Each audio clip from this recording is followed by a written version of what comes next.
DJ Sports.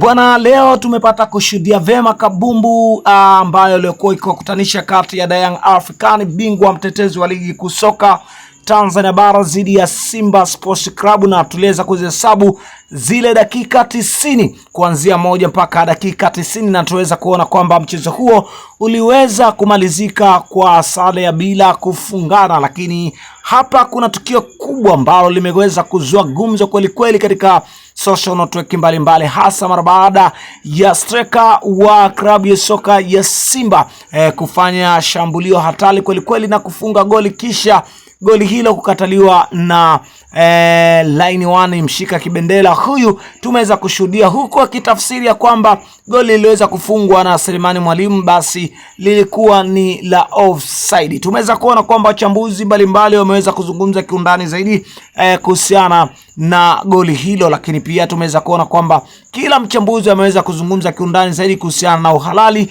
wa goli ambalo aliweza kunyimwa Simba Sports Club. Licha ya mambo kuwa mengi kweli kweli, mpaka now wengi wanasubiria, je, Laisi wa TFF atakuja na lipi ama atakuja na kauli gani, hasa mara baada ya Simba Sports Club kunyimwa goli katika mchezo wa dabi ya Kariakoo, mchezo ambao uliweza kuwaburudisha wadau wengi kweli kweli. Lakini pia tuliweza kuona kwa upande wa mashabiki wa klabu ya soka ya Simba, wao waliweza kuondoka na maumivu, hasa mara baada ya kukataliwa kwa goli hilo ambalo liliweza kufungwa na Selemani Mwalimu. Una maoni gani? Kupitia sehemu yako ya comment, basi ndio sehemu